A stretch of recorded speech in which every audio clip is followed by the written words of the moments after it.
नमस्कार, मैं अमन और आप देख रहे हैं वीके न्यूज। ईद का पाक मौका था, सरकार ने हाथ क्या दिया, कुछ लोगों के सर पर खुमारी चढ़ गई। ऐसी खुमारी जिसको अब भुगतेगा पूरा हिंदू समाज और पूरा राज्य। जी हां, केरल में मुख्यमंत्री ने ईद के मौके पर छूट दी थी, वो भी कोरोना काल में, वो भी ऐसे वक्त जब कोरोना ने केरल में कोहराम मचा रखा था। सियासी चाल चलते हुए वाम दलों ने छूट दी और अब वही कोरोना कुर्बानियां मांग रहे हैं। केरल में पिछले कुछ दिनों से 20,000 से अधिक नए कोरोना मामले दर्ज कर रहे हैं। ये आंकड़ा देश के दूसरे राज्यों के तुलना में कहीं अधिक है। हैरत की बात यह है कि ये वही केरल मॉडल है जिसकी चर्चा करते हुए वामपंथी फूले नहीं समा रहे थे और तारीफों के पुल बांधते हुए नजर आ रहे थे।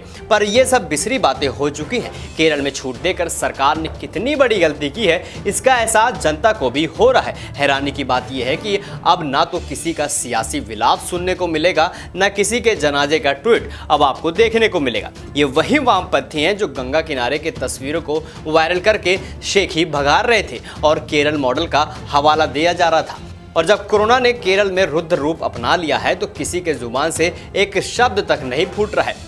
खैर, ये तो फितरत वामपंथियों की फितरत ही है। अब मिजाज भी देख लीजिए। बकरीद पर खुली छूट देने वाली सरकार को कथित तौर पर हिंदू त्योहार से परेशानी है। दरअसल केरल के स्वास्थ्य मंत्री वीना जॉर्ज ने शनिवार को लोगों से आग्रह किया कि वो ओणम त्योहार के दौरान भीड़, कार्यक्रम और समारोह में जाने से बचे। जितना हो सके रिश्तेदारों और परिवार से मिलने से बचना चाहिए, खासकर अगर परिवार में छोटे बच्चे हैं। केरल अभी कोविड-19 की दूसरी लहर से मुक्त नहीं हुआ है। ऐसे में लोगों को संक्रमण फैलने से रोकने और तीसरी लहर से बचाव के लिए अधिक सतर्क रहने की आवश्यकता है। क्या कमाल की बात कही है केरल के स्वास्थ्य मंत्री ने। कोरोना की दूसरी लहर खत्म नहीं हुई है। जब खत्म नहीं हुई है तो बकरीद पर छूट क्यों एक विशेष समुदाय को खुश करने के लिए सरकार पूरे राज्य की बलि चढ़ाने पर आमादा है।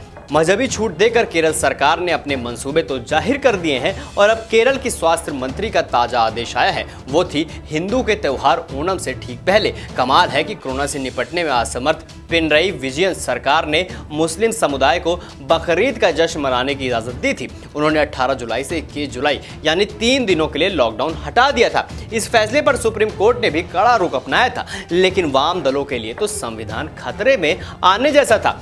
बता दें कि ईद उल अजहा पर राज्य में कोविड-19 प्रतिबंधों में ढील देने के कारण केरल कोरोना महामारी की एक और लहर का सामना कर रहा है, क्योंकि बीते कुछ सप्ताह की तुलना में संक्रमण और अधिक बढ़ गया है। बकरीद से पहले प्रतिबंध हटाने के कारण केरल ने 2 महीने के औसत आंकड़े को पार करते हुए सबसे अधिक ताजा मामले दर्ज किए। केरल में बीते शनिवार को 20,000 से अधिक कोविड-19 के नए मामले दर्ज किए गए।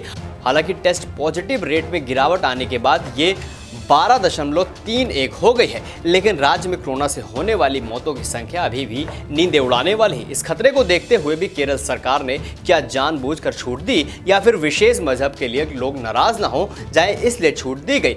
और आज जब कब्र खुद रही हैं, शमशान में अंबार है, तो कहां है वो लोग जो केरल मॉडल की तारीफ करते हुए नहीं थक रहे थे। ये सवाल अब केरल राज्य नहीं बल्कि पूरा देश जानना चाहता है। अब आपकी क्या राय इस पूरी खबर को लेकर हमें कमेंट सेक्शन में कमेंट करके जरूर बताइए और ऐसी तमाम बड़ी खबरों को देखने के लिए देखते रहें वीके न्यूज़।